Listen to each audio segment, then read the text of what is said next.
and in this video I'm going to show you how I made this paludarium.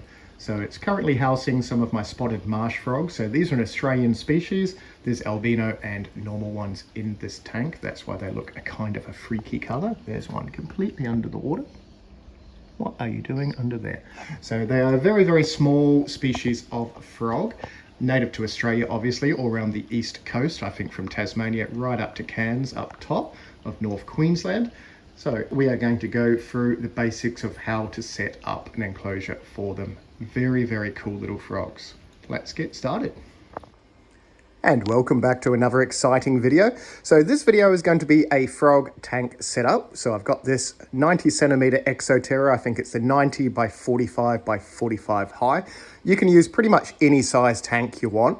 Exoterras are pretty easy because they have this awesome door that opens like that.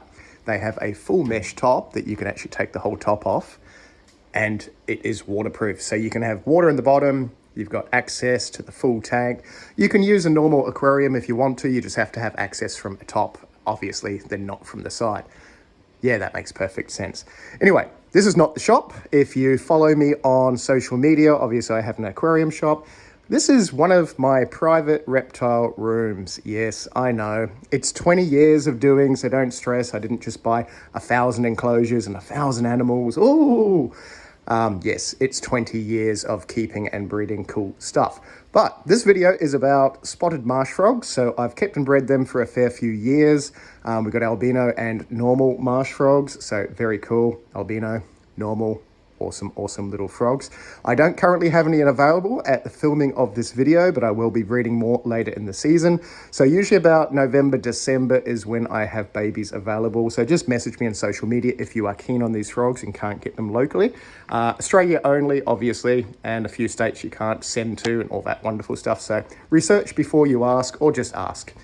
Anyway, this tank, we are going to set it up with water. So it's going to be a paludarium, and a paludarium just means half fish tank, half land. So we're going to have water because marsh frogs love to just sort of sit in the water, look pretty, and cruise around and do their thing. Going to use live plants for it as well. So very hardy, easy to keep live plants, as you saw in the start. Let's get started. So the first thing we want to do is figure out where we are going to put all our sort of land areas. So we're going to use sponge for this, and it's the same idea as the mud skipper tank that I just set up. So if you search for mud skipper tank on this video channel thingy, you will find that. Very, very easy way of doing it. So we're just using aquarium foam, which is just your sponge media that you use for filters and all that. Doesn't really rot in water, so you're going to have about 3 to 5 years of continuous use out of it before it does start to think about breaking down.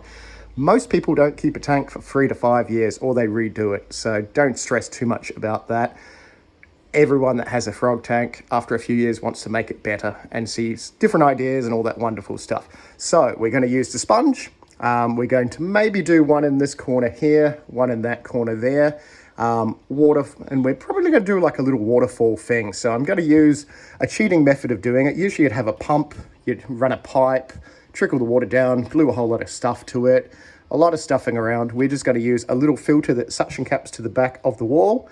Bottom of it goes in the water, it pumps it through a sponge, and then it cascades down. And if you put a few rocks and stuff in front of that, you'll get a really nice waterfall effect.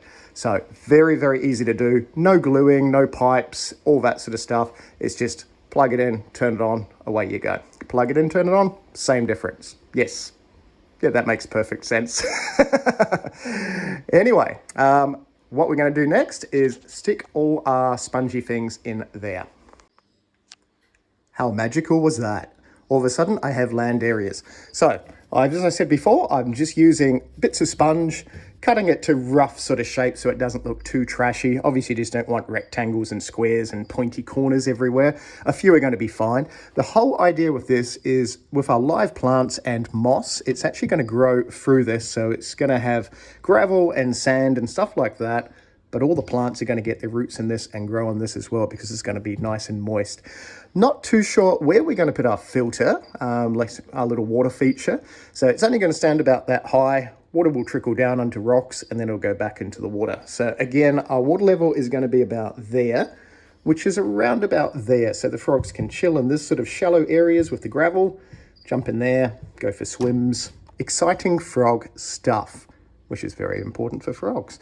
So you could glue this down if you want to. Just make sure that it's all wedged right into the corners so that the frogs can't get trapped and drowned and all that sort of silly stuff. So we're going to push it into the corners, fix it with some gravel and rocks so it is not going anywhere. But first what we're going to do is figure out where our filter is going to go, cut a little hole in the sponge, attach it to the wall and go from there. And this is the filter. So as I said before, it sucks the water through the bottom, comes out the top and just trickles down. Super, super easy to use. If you noticed my mud skipper build a few days ago, if not, I'll try and link it in the end of this video. I used one of these for that, almost completely hidden, and it worked really, really well. So same sort of idea in this frog setup. So I'm probably going to position it there. What I'm going to do is obviously move that bit of foam, but I'm going to cut a little square in here so I can recess it down so that this bottom bit is in the water, because our water level is going to stop about there. And then I'll put a few rocks and stuff and go from there. So let's cut some foam. And the perfect hole has been cut. So this filter is sitting just underneath this level here. So with our water level there, it's going to be enough of it underwater. It's going to pump up, as I said just before, onto a few nice flat rocks, and then we're going to just trickle into the water. So perfect frog habitat. So next thing we're going to do is figure out where our plants are going to go. A few of the plants we're going to have in pots because it's a lot easier if something goes wrong with the plant, if it overgrows, if it looks mingy and you want to swap it out for another one, you can just take the pot out and replace it with one the same size. So with our plants and that, we're going to figure out where they're going in here, then obviously in here. Then what we're going to do is cut a few holes in the foam for the pots to recess them a little bit. So the plants we're going to use mostly will enjoy their roots in the water, so it's not going to be an issue. A few ferns that don't like that, we're just going to have in the top bit, so they sort of overhang and give the frogs a little bit of shelter. Because there's going to be albino frogs in here as well, they don't really like the UV light. Well, they're fine with the UV light, but it damages their eyes, so you don't want a lot of light. So you want a lot of shady places that they can get away from the light, otherwise you end up with blind frogs if you've got albinos. Apart from that, normal one's perfectly fine with UV, and they do need it to absorb calcium, so that's UVB, not UVA or C, obviously not UVC, because they'll go blind faster. Everything will go blind with UVC, but that is where we are with that. So next thing we're going to do, pop our plants in, go from there. That is the terrestrial plants sort of in place. So you get the idea, like things like that, which is a peace lily, the roots will actually grow in the water. So we're going to sort of recess them into the foam so you don't really notice anything like that. So another peace lily, I've got a few bird's nest ferns in there and a few little climbing, whatever they are sort of thing. I'll put the name on the screen. So the idea with the climbing plants is if I have a few little branches in that joining both land areas together, they're going to sort of creep up and grow over there. Also going to have aquatic plants in this build as well. So a few floating plants and a few mosses and what have you. Because as I said, the frogs like to sort of spend most of their time in the water, chilling, attached onto a couple of bits of plant and stuff like that. Attached onto a bits of plant, you know what I mean. Holding on to the bits of plant.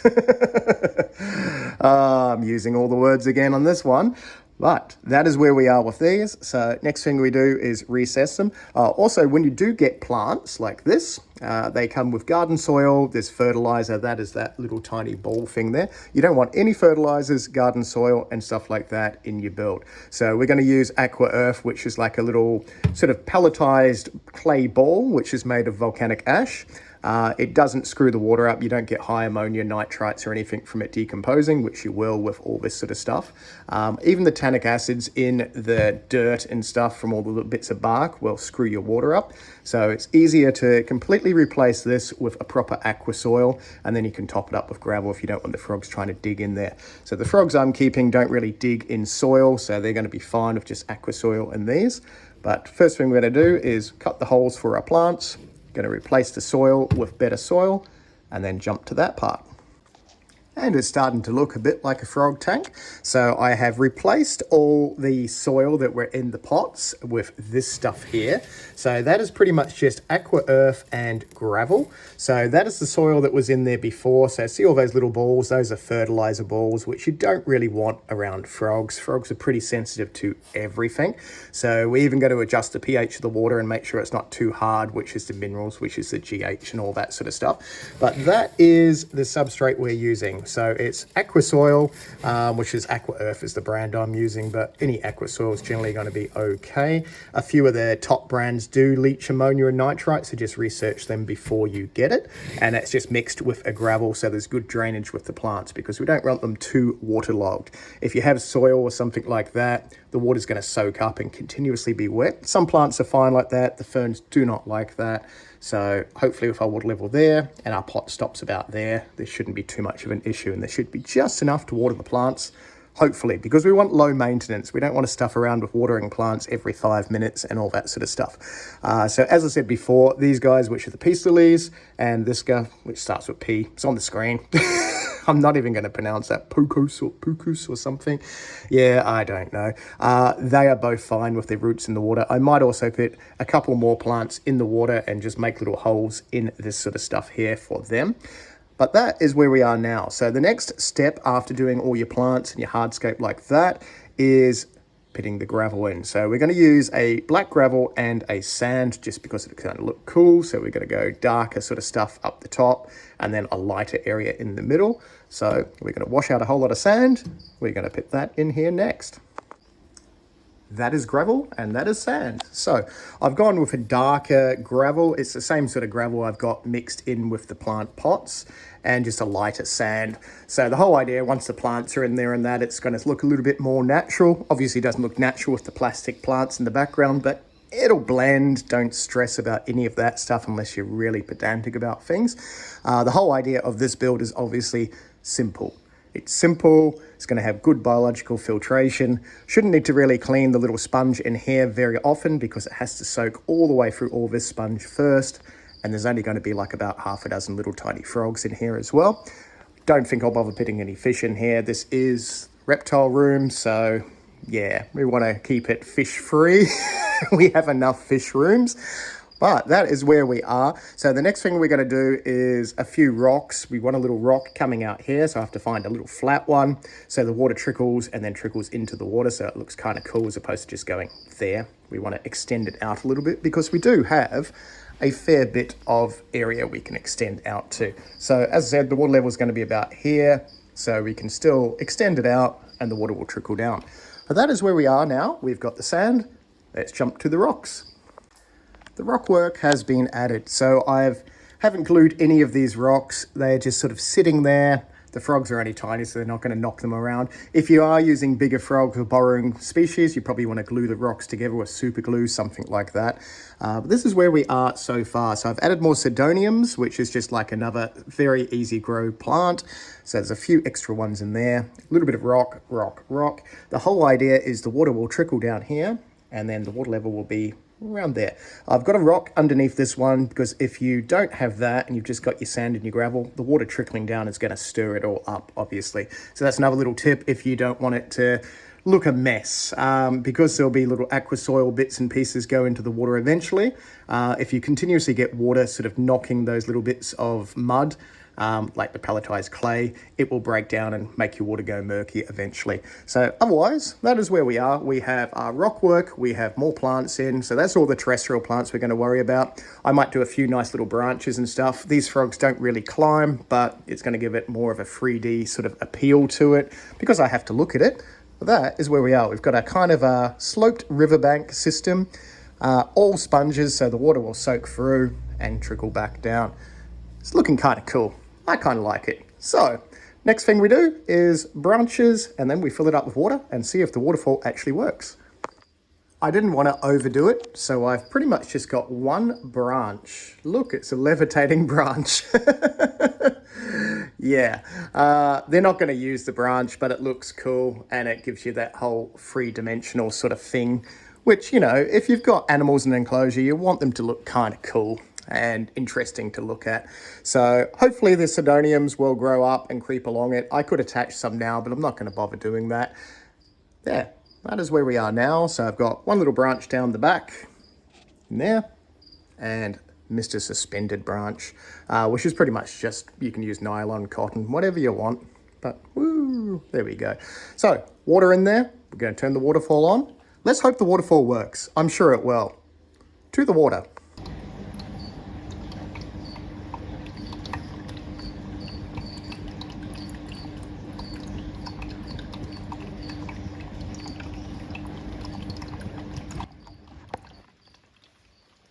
And we have a waterfall.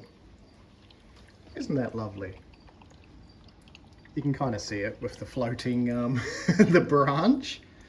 I do like the floating branch. So that is where we are now. I have added some Amazon frog bit, which is this little floating plant, and a little bit of duckweed. There's some Java moss in the bottom. I'm going to add a few more plants and that, yeah, in the next week or so. So we're going to give it a little time for the water to clear up. So I've actually used water out of one of my other aquariums. I have quite a few tanks, obviously. So this is roughly about 6.9 pH, so just below neutral, which is perfectly fine for the marsh frogs. They don't like extremely alkaline water. They'll cope a little bit more acidic than more alkaline. So if you're into water quality and that, try and aim for that sort of 6.5 to 7 pH for them, and they'll go really, really well. That is our build so far. Kind of looking cool. So if you see it from the side, it gives you the whole idea of the slope. Obviously I have to move my cord. It should be plugged in over there, but I've got a temporary lead. Haha. This is my day off, so I shouldn't really be doing anything, but I'm doing lots and lots of stuff, obviously. How cool is that? So all those plants are alive, obviously. Obviously. Yeah, there's our sponges. You can see our water level there. So most of these, the roots are out of the water, so they're about to there. Frogs can't get in here because of all the gravel and that. Very fun. So all the products I've used for this, I do sell. I'll try and add them to the description because I do have an online store. It's only just sort of started up in that, so I still have to add a whole lot of products and that to it. If you have any problems trying to find them, just message me or comment down below. Any questions, comment down below as well. But that is our frog build. So let's jump to the frogs swimming around and doing happy frog stuff in there.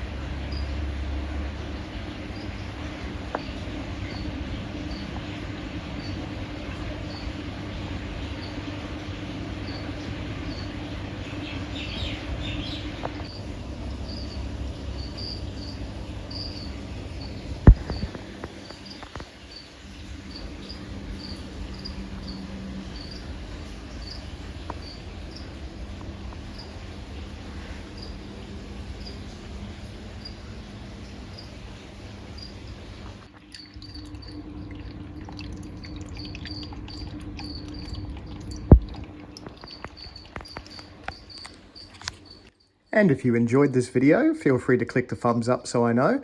If you haven't subscribed, please subscribe as well. That would be wonderful. How nice does that look? I actually kind of like this. Usually when I build something, I'm a little bit, it's kind of okay, but this looks really, really nice. So thanks again for watching, and we'll see you in the next video. Bye.